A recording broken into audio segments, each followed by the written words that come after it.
ধর্মরাজিক উচ্চ বিদ্যালয়ের পক্ষ থেকে অনলাইন ক্লাসে শিক্ষার্থীদের সকলকে স্বাগত। আজ আমরা ষষ্ঠ শ্রেণীর গণিত বিষয়ের অনুশীলনী 1.4 নিয়ে আলোচনা করব। দেখো, আমি কিছু টপিকস এখানে লিখেছি, যেমন সমতুল ভগ্নাংশ, সমহর বিশিষ্ট ভগ্নাংশ। এগুলা একটা দুইটা উদাহরণ থেকে আমরা সবগুলো বিষয় নিয়ে আলোচনা করব। প্রথমে আমরা যদি সমতুল ভগ্নাংশ নিয়ে আলোচনা করি। সমতুল ভগ্নাংশ, দেখো, যদি আমি একটি ভগ্নাংশ লিখে তোমাদের দেখাই, আমরা প্রথমে এটা নিয়ে আলোচনা করছি। সমতুল ভগ্নাংশ, ধরো দুটি ভগ্নাংশ লিখলাম আমরা, 8 এর 5, ধরো 24 এর 15। আমরা কি জানি যে এই যে ভগ্নাংশ গুলার উপরেরটা হচ্ছে লব, নিচেরটা হচ্ছে হর। এই দুইটা ভগ্নাংশকে সমতুল ভগ্নাংশ কিনা তা আমাদের যাচাই করে দেখতে হবে। দেখো, এই দুইটা ভগ্নাংশকে যখন আমরা কি করব, সমতুল ভগ্নাংশ করার চেষ্টা করব, ভগ্নাংশের ক্ষেত্রে কি করতে হবে, আমাদের প্রথমে করতে হবে প্রথম ভগ্নাংশের লব দ্বিতীয় ভগ্নাংশের হর, এটা গুণ করতে হবে, এবং প্রথম ভগ্নাংশের হর দ্বিতীয় ভগ্নাংশের লব, এই দুইটা গুণ করতে হবে। এই দুই গুণফল যদি সমান হয় তাহলে বুঝবো যে এই ভগ্নাংশ দুটো সমতুল ভগ্নাংশ। আসো আমরা প্রথমেই করি, এখানে লিখি যে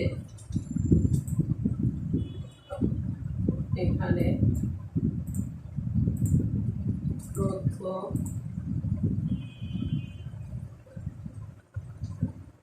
ভগ্নাংশের লব গুণ দ্বিতীয় ভগ্নাংশের হর। এই দুইটা গুণ করলে কি হয়, লব ও হর গুণ করলে 5 আর 24। তাহলে সমস্যা আমরা কি লিখতে পারি, 5 গুণ 24। এটা তোমরা এক লাইনে লেখার চেষ্টা করবা, আমার এখানে জায়গায় দেখে আমি এভাবে বলছি। 5 আর 24 গুণ করে আমরা কত পেতে পারি, দেখো যে 120 পেলাম। তারপরে দেখো যে আমরা কি করব, প্রথম ভগ্নাংশের হর, আবার লিখব কি, প্রথম ভগ্নাংশের হর গুণ দ্বিতীয় ভগ্নাংশের লব। সরল কত হয়, প্রথম ভগ্নাংশের হর হচ্ছে 8, দ্বিতীয় ভগ্নাংশের লব হচ্ছে 15। এই দুটো গুণ করলে 120। দেখো, এই দুইটা গুণফল সমান। এই দুইটা যেহেতু গুণফল সমান, তাহলে আমরা কি লিখতে পারি যে ভগ্নাংশ দুটি সমতুল। আমরা লিখবো যে উভয় গুণফল সমান। দেখা যাচ্ছে কি, দেখা যাচ্ছে উভয়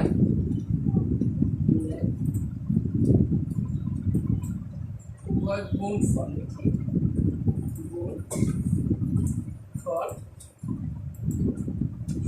সমান। সুতরাং ভগ্নাংশ দুটি সমতুল। কি লিখবো আমরা, সুতরাং ভগ্নাংশ দুটি সমতুল। ভগ্নাংশ দুটি কি সমতুল ভগ্নাংশ। এভাবে তোমরা যে কোনো ভগ্নাংশ দেয়া থাকলে যখন এই দুইটা প্রথম ভগ্নাংশের এইটার উপরেরটার সাথে, মানে এইটার লবের সাথে, প্রথম ভগ্নাংশের লবের সাথে দ্বিতীয় ভগ্নাংশের হর গুণ করবা, এবং প্রথম ভগ্নাংশের লবের সাথে দ্বিতীয় হরের সাথে দ্বিতীয় ভগ্নাংশের লব গুণ করবা। এই দুইটা গুণফল যখন সমান হবে তখন কি হবে, ভগ্নাংশ দুটি সমতুল। যখন এই দুইটা ভগ্নাংশের গুণফল, এই দুইটা গুণফল সমান হবে না, তখন কি হবে, ভগ্নাংশ দুটি সমতুল নয়। তোমরা এটা লিখবা। আশা করি তোমরা এই সমতুল ভগ্নাংশটা বুঝতে পেরেছো।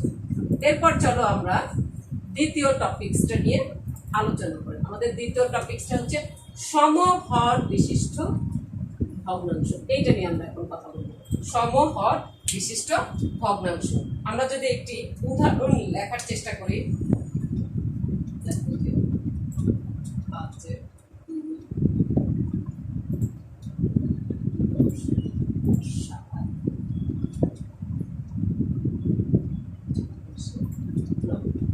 এই একটি মানে এই তিনটা ভগ্নাংশ, এখানে এই ভগ্নাংশ তিনটাকে সমহর বিশিষ্ট ভগ্নাংশ করতে হবে। আমরা কি জানি, নিচে থাকে ভগ্নাংশের হর, উপরে থাকে লব। এই তিনটা ভগ্নাংশকে যখন সমহর বিশিষ্ট করব, আমাদের কি করে নিতে হবে, এখানে দেখো যে ভগ্নাংশগুলোর যে হর তাদেরকে তাদের লসাগু আমাদের বের করতে হবে। এখন আমরা কি লিখতে পারি যে এখানে ভগ্নাংশগুলো হর এত এত এবং এদের লসাগু আমরা বের করবো। এখানে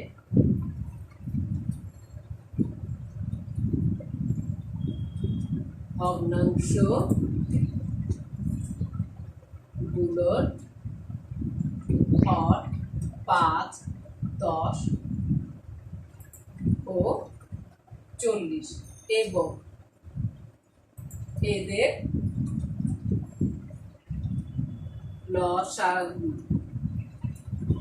লসাগু সমান 5, 10, 40। এই 5, 10, 40-এর লসাগু এখন আমাদের করে দেখাতে হবে। আচ্ছা, লসাগু কিভাবে করবো, এদের লসাগু হচ্ছে 5, 10, 40। আমরা যদি লসাগু করার চেষ্টা করি, 5 দিয়ে দিলে এটা কত আসবে আমাদের, 1, 2, 5, 8। তারপর কত আসবে, আমরা যদি 2 দিয়ে দিই, 1, 1, 4। এরকম আমাদের 5, 8, 40, 2 দোকানে 4 আমাদের এরকম আসবে। তাহলে 5, 10 ও 40-এর লসাগু আমরা কত পাবো, দেখো যে সুতরাং 5, 10 ও 40 এর লসাগু সমান 5 গুণ 2 গুণ 4, 4 কত পেয়ে 40। কত পেয়েছি আমরা, 40। এইগুলোর হরের লসাগু হচ্ছে 40। এখন আমরা কি করব, দেখো যে এই যে ভগ্নাংশগুলো আছে, এই ভগ্নাংশগুলোর সমহর মানে হরটাকে সমান করতে হবে। তাহলে এই যে হরটাকে সমান করতে হলে এই 40 আনতে হবে, নিচের সবগুলোতে 40 আসতে হবে। নিচের সবগুলোতে 40 আসার জন্য আমরা কি করব, দেখো যে এই 5 দিয়ে আমরা মানে এই 40-কে 5 দিয়ে ভাগ করব। এই 40 আর 5 সমান 8, এটা আমরা পেলাম। তাহলে এই যে 5 ভাগের 2 সমান আমরা কি লিখতে পারি, 5 গুণ 8 করে 2 গুণ 8, আমরা পেলাম 8 দুগুণে 16 আর 5 8 40। তারপরে ধরো এই 40 ভাগ করলাম আমরা কত দিয়ে, 10 দিয়ে, এই নিচে 10 দিয়ে আসলো 4 10 40। আচ্ছা, তারপরে আমরা লিখলাম 10 7 ইকুয়াল টু আসে আমাদের 7 নিচে 10 গুণ কত 4, এখানে 4 আমাদের আসবে, এখানে 4 সাথে 28, এখানে 40। তারপরে আসবে 40 ভাগ আমাদের নিচে আছে কত, 40 সমান সমান 1। তাহলে আমাদের ভগ্নাংশটা আছে 40-এর 9 সমান সমান আমরা কি লিখতে পারি, 9 গুণ নিচে 40 গুণ 1, এটাও 1। তারপর আসবে 9 9 40। দেখো প্রতিটা ভগ্নাংশের নিচে কত আছে, 40, এই লসাগুটা। তাহলে এটা সমহর বিশিষ্ট, প্রতিটা ভগ্নাংশের কি হলো, নিচের হর একই হলো, এটাকে বলা হয় সমহর বিশিষ্ট ভগ্নাংশ। তাহলে আমরা কি লিখবো, যে নির্ণেয় সমহর বিশিষ্ট ভগ্নাংশ। আমরা যদি একটু উপরে লিখি, আমাদের এখানে জায়গা নেই, তাই আমরা কি করতে পারি, এটা উপরে লিখতে পারি। উপরে লিখলে কি হবে, যদি এখানে না নিচেই লিখি, আমি একটু দেখাই। সুতরাং নির্ণেয় সমহর বিশিষ্ট ভগ্নাংশ, আমরা কি লিখবো, এই তিনটা ভগ্নাংশ লিখে দিব কি, 16 ভাগের 40 ভাগের 16, 40 ভাগের 28, 40 ভাগের 9। দেখো এটা হচ্ছে সমহর বিশিষ্ট ভগ্নাংশ। এরপর দেখো যে আমাদের পরের টপিক আছে মানের ঊর্ধ্বক্রমে সাজানো।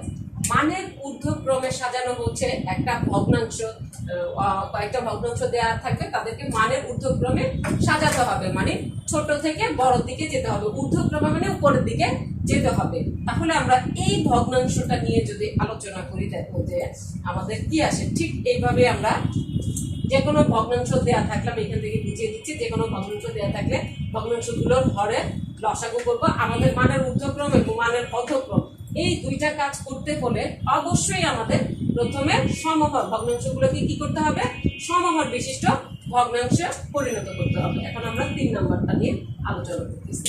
দেখো যে এরকম ভগ্নাংশ দেওয়া আছে, সমহর বিশিষ্ট ভগ্নাংশ করতে হলে কি করতে হবে, এখানে যে ভগ্নাংশগুলো আছে তাদের হরে কি করতে হবে, লসাগু করতে হবে। আমরা হরের লসাগু করলাম, তারপরে তাদেরকে সমহর বিশিষ্ট ভগ্নাংশে পরিণত করলাম। এখন দেখো যে পরিণত করার পরে কি হলো, পরিণত করার ফলে দেখো যে এখানে কোনটা বড় কোনটা ছোট আসলো। 40-এ ভাগ করে একটা জিনিসের যদি 28 নাও তাহলে সেটা বড়, 16 নিলে তার চেয়ে আরেকটু ছোট হবে, 9 নিলে আরেকটু ছোট হবে। তাহলে আমাদের মানের ঊর্ধ্বক্রমে সাজাতে হবে। মানের ঊর্ধ্বক্রমে সাজাতে হলে আমাদের কি করতে হবে, দেখো যদি আমরা মানের ঊর্ধ্বক্রমে সাজাই তাহলে আমরা কি লিখতে পারি, মানের ঊর্ধ্বক্রমে সাজিয়ে। এখানে যদি লিখি যে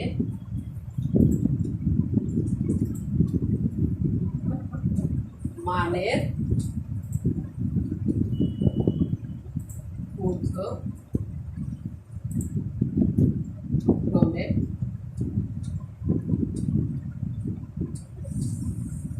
সাজিয়ে কি পাই আমরা,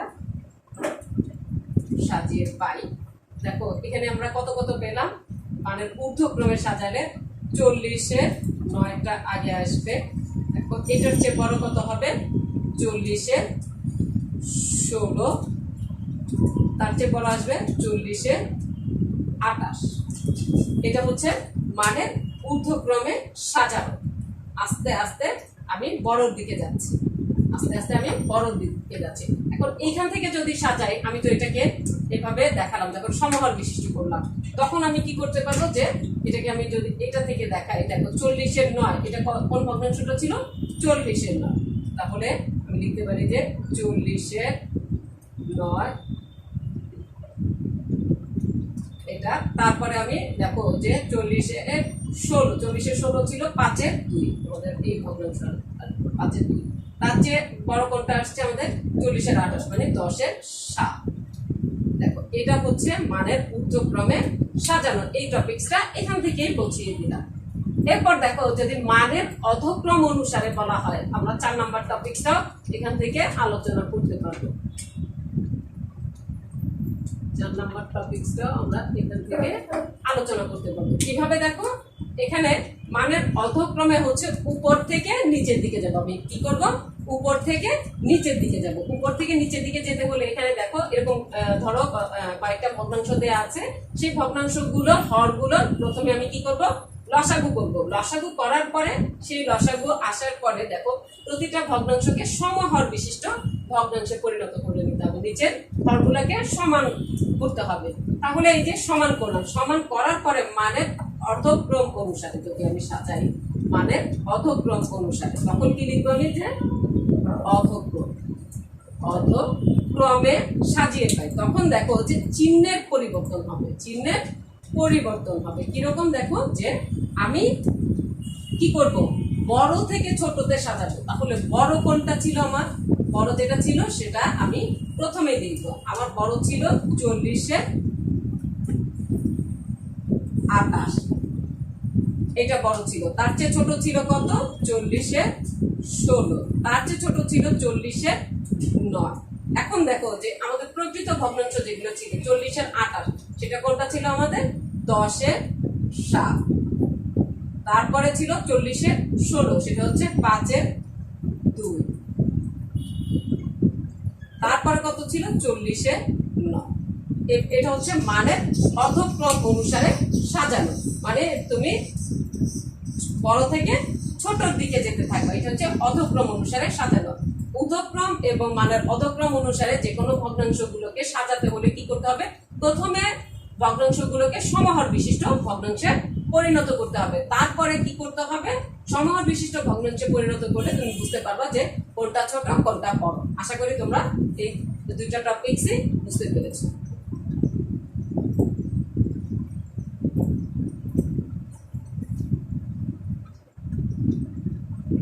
এখন দেখো যে আমরা কি করব, ভগ্নাংশের যোগ করার চেষ্টা করব।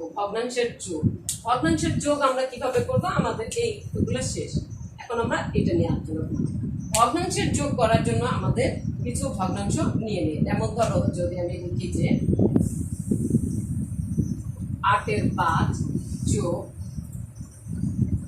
16 × 3, এই ভগ্নাংশটা কি করতে হবে, আমাদের যোগ করতে হবে। এখানে দেখো যে প্রথমে আমাদের কি করতে হবে, যে প্রদত্ত যে ভগ্নাংশ সেই ভগ্নাংশের হরগুলো লসাগু নির্ণয় করতে হবে। কি লিখবো আমরা তাহলে, প্রদত্ত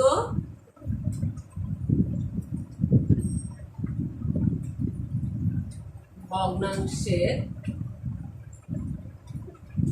হর 8 ও 16 এর লসাগু।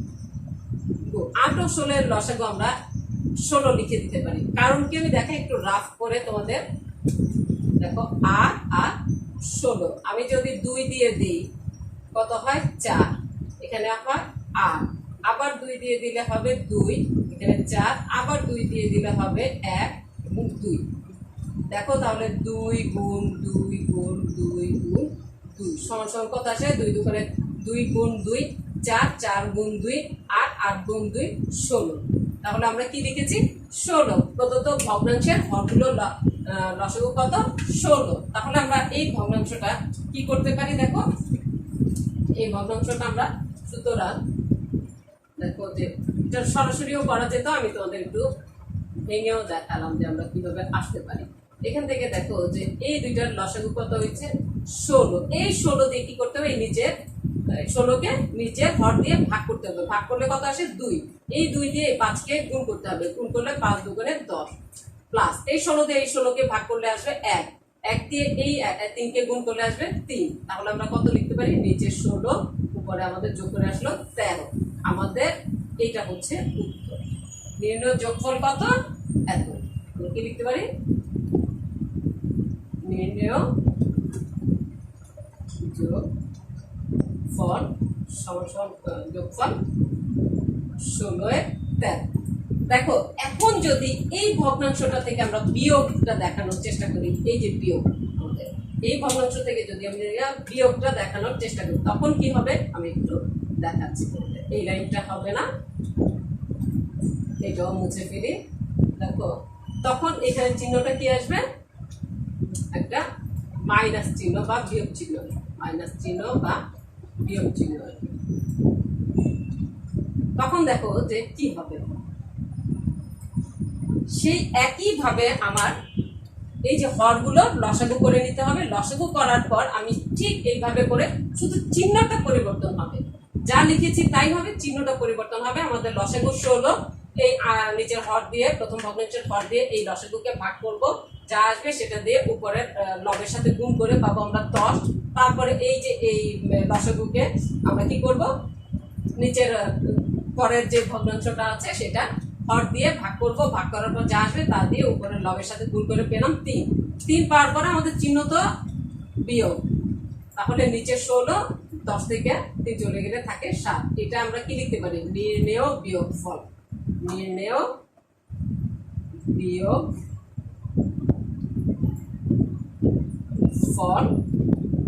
16/7। আমাদের উত্তর কিন্তু এটা হয়ে গিয়েছে। এরপর দেখো যে আমাদের বলছে 7 নাম্বার টপিকসটা সরল করো। এটা ছিল 6 নাম্বার টপিকস, বিয়োগ। সরল করো, সরল এরকম একাধিক যোগ বিয়োগ অনেক কিছু নিয়ে থাকবে। এই যোগ বিয়োগ মিলিয়ে আরো সবকিছু মিলিয়ে অনেকগুলো ভগ্নাংশের মধ্যে আমাদের এই সরলটা দেখাতে হবে। ধরো আমি তোমাদের একটা সরল দেখাই। এখানে পূর্ণ সংখ্যা সরল হচ্ছে 7 নাম্বার টপিক। এখানে আছে একটি পূর্ণ সংখ্যা 7, তারপরে একটি ভগ্নাংশ লিখলাম, তারপরে দেখো লিখলাম আবার একটি পূর্ণ সংখ্যা, তারপরে লিখলাম আবার একটি ভগ্নাংশ। এখন আমাদের কি করতে হবে, দেখো যে সমাধান করতে হলে আমাদের কি করতে হবে, সমান চিহ্ন দিতে হবে। এইরকম একটা দাগ দিলাম ভগ্নাংশ দিয়ে আমরা যখন করব। এখানে আমাদের কি আছে দেখো, একটা পূর্ণ সংখ্যা ভগ্নাংশের সাথে যখন যোগ বিয়োগ হবে তখন এখানে মনে মনে একটা 1, এইটাও পূর্ণ সংখ্যা, মনে মনে একটা 1 ধরে নিতে হবে। তাহলে আমাদের নিচের এই যে এই চারটা ভগ্নাংশের এই যে চারটা সংখ্যা দেওয়া আছে পূর্ণ সংখ্যা, সেটাকে আমরা মনে মনে নিচে 1 দিয়ে এটাও ভগ্নাংশ আকারে মনে মনে চিন্তা করে নিলাম। এই যে এই চারটার মধ্যে আমাদের নিচে হর যেগুলো আছে সেগুলোর লসাগু করতে হবে। তাহলে নিচের হর কত কত আছে, 1, 8, 1, 7। তাহলে আমাদের এই হরের লসাগু হবে, হরগুলো লসাগু হবে 56।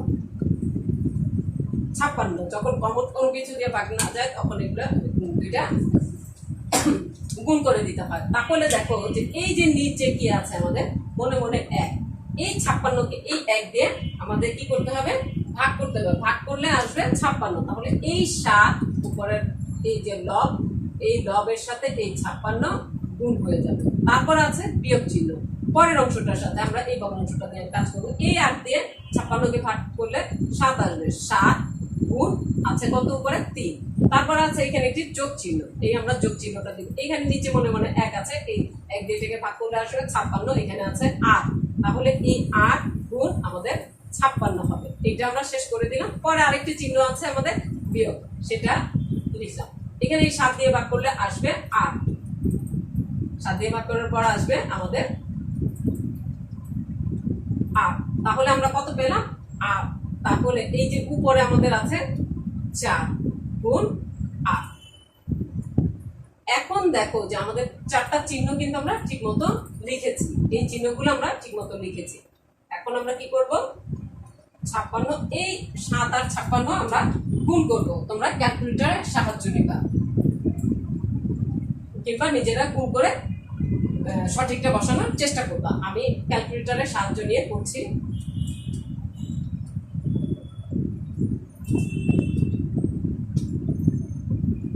আমি দেখো ব্র্যাকেটের গুলা গুণ করে করে বসাচ্ছি, চিহ্নগুলো ঠিকই থাকবে।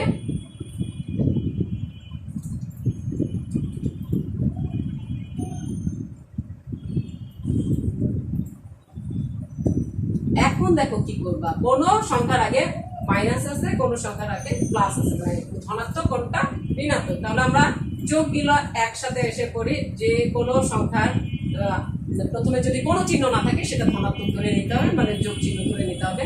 এখান থেকে 4, 4, 8। তারপরে এই বিয়োগগুলো যদি আমরা এক পাশে নেই, 21, এখানে বিয়োগ হবে 32।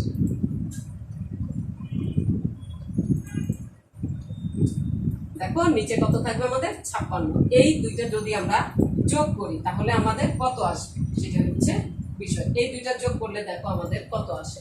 আমি এখানে তোমাদের উত্তরটা একটু বড় এভাবে দেখাচ্ছি। 4, 4, 8, কত থাকে 1, 13, 14, 800 আমাদের কত আসলো, এটা 840। এখন দেখো আমি এখানে 840 লিখলাম।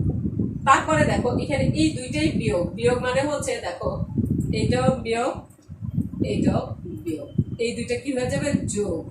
কেন যোগ হবে, দেখো যদি আমি এটা বিয়োগ চিহ্ন কমন নিতাম, এটা সহজ একটা হিসাব আছে, কিন্তু আমি বিয়োগ চিহ্নটা কমন নিতাম, বিয়োগ চিহ্ন কমন নিলে কি হতো, ভিতরে 21 থাকতো, এটা 32 যোগ হয়ে যেত। আমাদের পুরা ঘটনাটা এরকম হতো। তাহলে এই চিহ্নটা একই থাকতো, এটা এটা যোগ করলে কত হয় 3, এটা যোগ করলে হয় 5।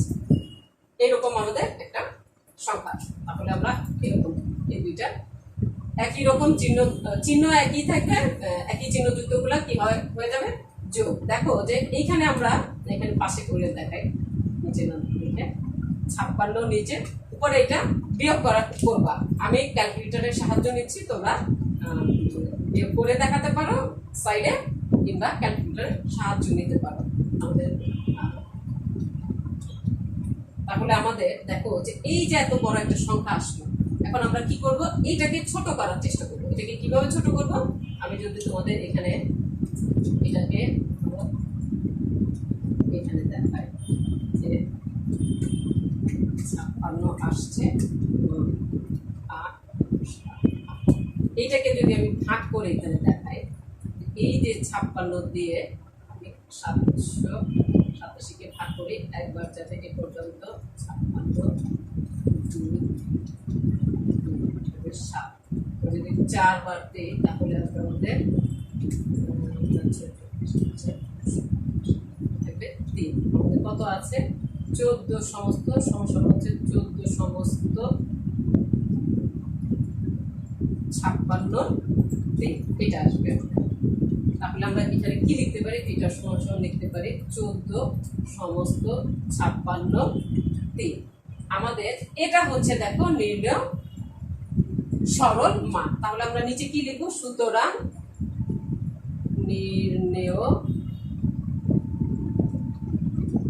সরল মান কত আসবে আমাদের, 14 সমস্ত 56 3। এটা হচ্ছে আমাদের নির্ণেয় সরল মান। তাহলে আমাদের এই যে সরলটা তোমরা দেখেছো যে যোগ বিয়োগ ওই দুইটা যদি ভালো করে শেখো তাহলে তোমরা এই সরলটা এভাবে করতে পারবা। এটাই তোমাদের উত্তর। আশা করি শিক্ষার্থীরা তোমরা ভালোভাবে বিষয়গুলো বুঝতে পেরেছো। সকলকে ধন্যবাদ।